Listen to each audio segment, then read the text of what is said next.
Subscribe करें हमारा YouTube channel VK math classes and press the bell icon, जिससे आपको आने वाली हर वीडियो का नोटिफिकेशन मिले सबसे पहले। हेलो फ्रेंड्स, स्वागत है आपका मेरे YouTube channel VK math classes में। इस वीडियो में मैं आपके लिए लेकर आया हूँ मानव मस्तिष्क, जो कि बायोलॉजी का बहुत ही महत्वपूर्ण टॉपिक है। इस वीडियो में मैं आपको बताऊंगा कि मानव मस्तिष्क की परिभाषा क्या है, ये कितने प्रकार के होते हैं और ये कार्य कैसे करता है, मानव मस्तिष्क की क्षमता कितनी होती है। इन सब को पढ़ाने के बाद मैं आपका लेकर आया हूँ 20 क्वेश्चनों का महत्वपूर्ण टेस्ट, जो हम इस वीडियो के लास्ट में पढ़ेंगे। तो आइए शुरू करते हैं आज की वीडियो। सबसे शुरू में मैं आपको बताऊंगा कि मानव मस्तिष्क की परिभाषा क्या है।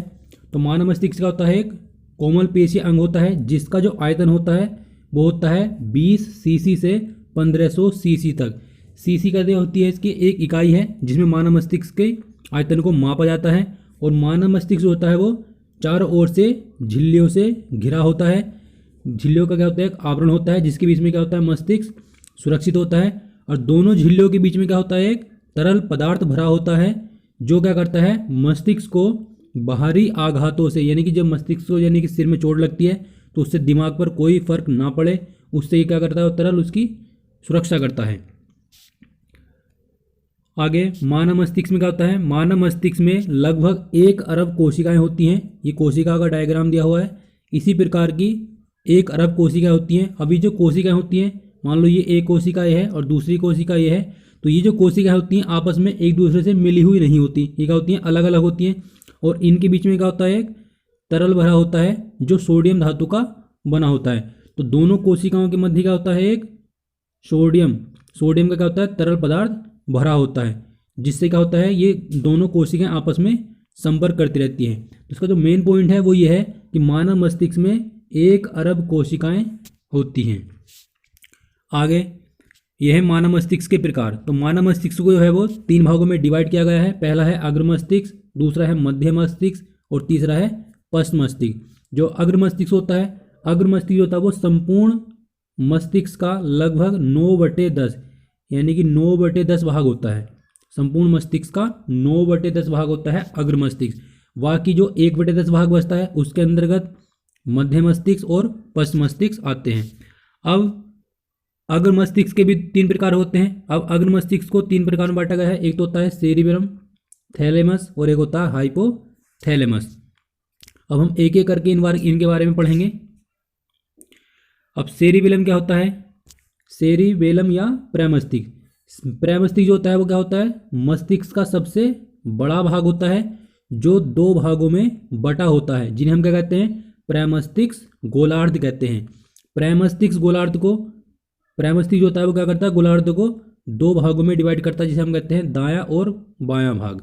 अब प्रमस्तिष्क क्या करता है, सोचने विचारने की क्षमता, हृदय की गति, भोजन ग्रहण करना और सांस लेना आदि जो सभी कार्य करता है वो प्रमस्तिष्क ही करता है।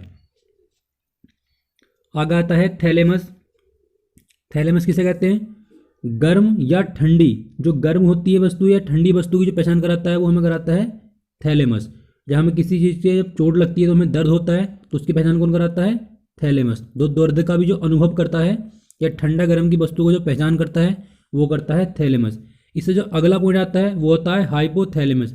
हाइपोथैलेमस जो है वो दिमाग का बहुत ही इंपॉर्टेंट पॉइंट है।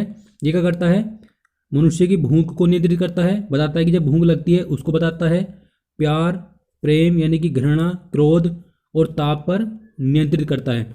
अगर हाइपोथैलेमस सही तरह से कार्य करता है तो मनुष्य क्या है, मनुष्य जो है सही कार्य करता है। अगर हाइपोथैलेमस क्या होता है, 7 से 10 सेकंड के बीच में, 7 से 10 सेकंड के बीच में एकदम से एक्टिवेट हो जाता है। एक्टिवेट का मतलब ये है, अगर आप मान लो विद्यार्थी हो और विद्यार्थी जीवन में गर्म वस्तु जैसे कि लहसुन, प्याज वगैरह या कोई तली हुई चीज़ नहीं खानी चाहिए, उससे क्या होता है, हाइपोथैलेमस होता है वो एकदम से एक्टिवेट हो जाता है। और उससे क्या होता है, हमारे पास एकदम से क्रोध आने लगता है, मतलब कि गुस्सा आने लगता है, या हम किसी वस्तु को देखते हैं तो हमारे दिमाग में वही वस्तु घूमती रहती है। भूख भी हमें ज़्यादा लगती है। अब ये है मानव मस्तिष्क। जो हमारा मानव मस्तिष्क है वो इस तरह का होता है। तो जो हाइपोथैलेमस है वो हाइपोथैलेमस आपको दिखाई दे रहा होगा, ये होता है हाइपोथैलेमस। अब हाइपोथैलेमस क्या करता है, किसी भी वस्तु को अगर हम 7 से 10 सेकंड के बीच तक लगातार देखते रहते हैं तो ये हाइपोथैलेमस क्या करता है, उस वस्तु को अपनी ओर अटैच कर लेता है, जिससे क्या होता है बाकी मस्तिष्क क्या करता है, कार्य करने की क्षमता को नष्ट कर देता है। केवल हमारे दिमाग में क्या होगा, वही वस्तु घूमती रहती है, उसी के बारे में हम सोचते रहते हैं। तो हम किसी भी वस्तु को अगर 7 से 10 सेकंड तक देखेंगे तो हाइपोथैलेमस क्या होता है, एकदम से एक्टिवेट हो जाता है, जिससे हमारा जो मस्तिष्क होता है, जो मस्तिष्क से शेष भाग है, वो सही प्रकार से कार्य नहीं कर सकते। अब ये चित्र दिया हुआ है, इस चित्र में मैंने आपको दिखाया है, ये जो लड़का है पहला और इस सेकंड लड़का है, अगर आपका हाइपोथैलेमस बिल्कुल सही कार्य कर रहा है, मतलब आप पढ़ाई लिखाई में ठीक ठाक हो, विद्यार्थी जीवन में लहसुन प्याज या गर्म वस्तुओं का सेवन नहीं करते हो, तो आपका जो मस्तिष्क है या हाइपोथैलेमस है वो बिल्कुल सही कार्य करेगा, आपका पढ़ाई में भी मन लगेगा और नौकरी करने में या किसी काम करने में, सभी में क्या लगेगा, बिजनेस में भी मन लगेगा। अगर आपका हाइपोथैलेमस सही से कार्य नहीं करता तो मैंने आपको ये डायग्राम दिखाया है, चित्र में आपको देख सकते हो, ये जो लड़की है ये क्या है, इसका हाइपोथैलेमस सही से काम नहीं कर रहा होगा, इससे क्या है, इसके दिमाग में परेशानी हो रही है, सिर में दर्द हो जाता है। इसी प्रकार से ये लड़का है, इसका भी क्या होगा, हाइपोथैलेमस सही करके कार्य नहीं कर रहा होगा।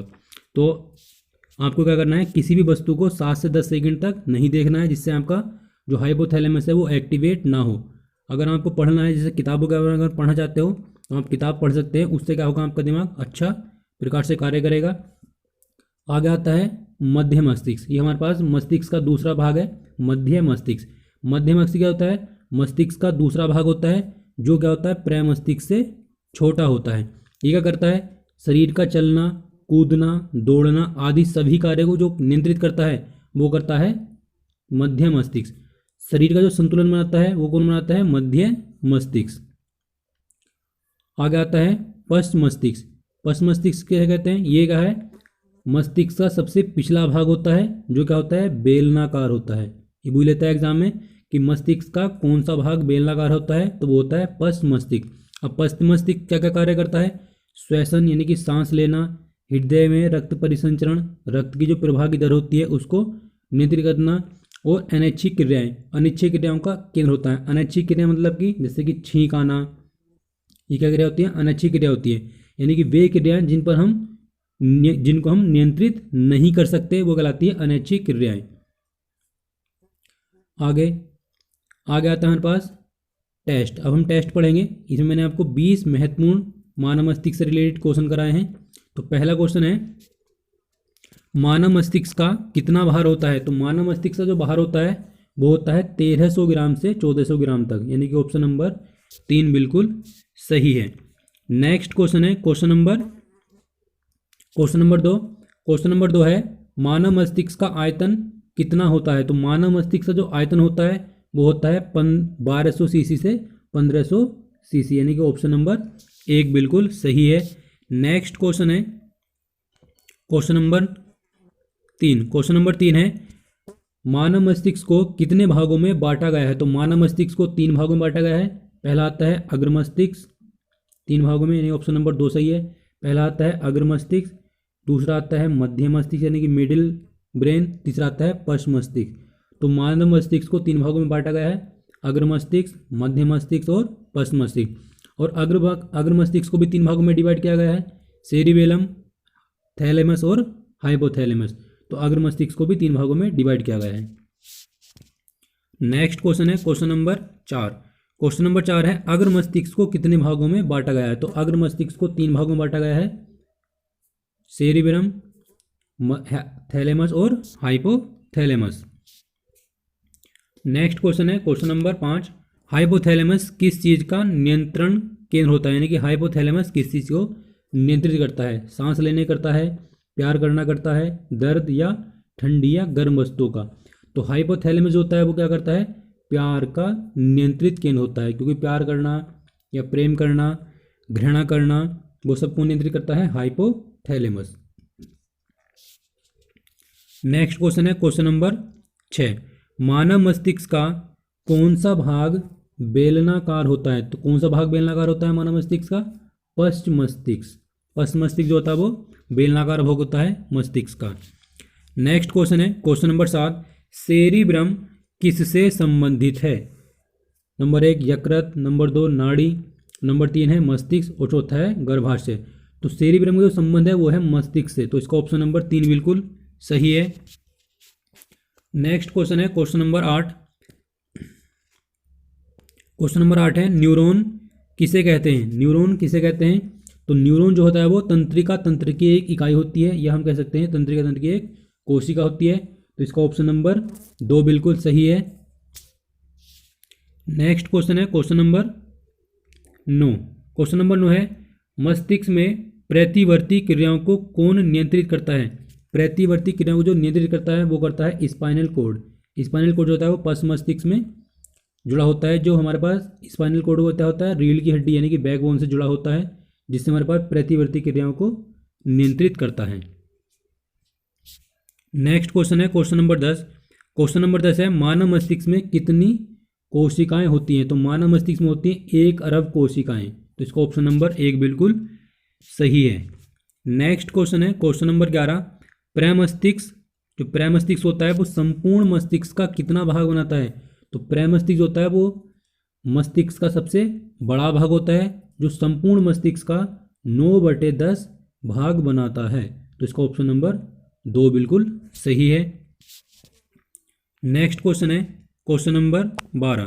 क्वेश्चन नंबर 12 है जन्म के बाद मानव के कौन से तंत्र में विभाजन नहीं होता। यकृत में, तंत्रिका उत्तक में, कोशिका विभाजन में या अग्र मस्तिष्क में। तो जन्म के बाद मनुष्य के तंत्रिका उत्तक में कोई परिवर्तन नहीं होता या विभाजन नहीं होता। तो इसका ऑप्शन नंबर 2 बिल्कुल सही है। नेक्स्ट क्वेश्चन है क्वेश्चन नंबर 13। क्वेश्चन नंबर 13 है श्वसन क्रिया को मस्तिष्क का कौन सा भाग नियंत्रित करता है। तो इसका ऑप्शन नंबर 2 बिल्कुल सही है, मेडुला ओब्लांगेटा। ये क्या है? पश्च मस्तिष्क में पाया जाता है। Question number 14। क्वेश्चन नंबर 14 है मानव शरीर की सबसे लंबी कोशिका कौन सी है। तो सबसे लंबी जो कोशिका होती है मानव शरीर की वो होती है तंत्रिका कोशिका, जो मस्तिष्क में होती है तंत्रिका कोशिका। ऑप्शन नंबर 4 बिल्कुल सही है। नेक्स्ट क्वेश्चन है क्वेश्चन नंबर 15। मस्तिष्क का कौन सा भाग रीढ़ की हड्डी जिसे हम बोलते हैं बैकबोन से जुड़ा होता है। तो वो होता है स्पाइनल कोड। ऑप्शन नंबर 1 बिल्कुल सही है। नेक्स्ट क्वेश्चन है क्वेश्चन नंबर 16। 2 कोशिकाओं के मध्य कौन सी धातु का तरल द्रव भरा होता है। तो वो होता है सोडियम धातु का, यानी कि ऑप्शन नंबर ए बिल्कुल सही है, Na धातु का। नेक्स्ट क्वेश्चन है क्वेश्चन नंबर 17। मस्तिष्क संबंधी बीमारियों का पता लगाने में कौन सी विधि का प्रयोग किया जाता है। तो इसके लिए हम प्रयोग करते हैं EEG, और जो ऑप्शन नंबर 2 है ECG का प्रयोग करते हैं हम हृदय की बीमारियों का पता लगाने के लिए। तो हृदय की बीमारियों का पता लगाने के लिए हम प्रयोग करते हैं ECG विधि का, और मस्तिष्क संबंधी बीमारियों का पता लगाने के लिए हम प्रयोग करते हैं EEG विधि का। तो इसका ऑप्शन नंबर 1 बिल्कुल सही है। नेक्स्ट क्वेश्चन है क्वेश्चन नंबर 18। क्वेश्चन नंबर 18 है मनुष्य के मस्तिष्क में पाई जाने वाली अंतःस्रावी ग्रंथि। अंतःस्रावी ग्रंथि कौन सी जो मनुष्य के मस्तिष्क में पाई जाती है। तो वो है पीयूष ग्रंथि। ऑप्शन नंबर 2 बिल्कुल सही है। नेक्स्ट क्वेश्चन है क्वेश्चन नंबर 19। क्वेश्चन नंबर 19 है मनुष्य में मेरु तंत्रिकाएं कितनी जोड़ी होती हैं। तो मनुष्य में जो मेरु तंत्रिकाएं होती हैं वो होती हैं 31 जोड़ी। इसका ऑप्शन नंबर 3 बिल्कुल सही है। नेक्स्ट क्वेश्चन है, और ये इस टेस्ट का लास्ट क्वेश्चन है, मनुष्य के मस्तिष्क का कौन सा भाग ताप को नियंत्रित करता है। तो मनुष्य के जो शरीर का तापमान को नियंत्रित करता है वो करता है हाइपोथैलेमस, जो क्या होता है अग्र मस्तिष्क का एक भाग होता है। आई होप को आपको वीडियो अच्छी लगी होगी। वीडियो अच्छी लगी हो तो वीडियो को लाइक करें, शेयर करें और मेरे चैनल को सब्सक्राइब करें।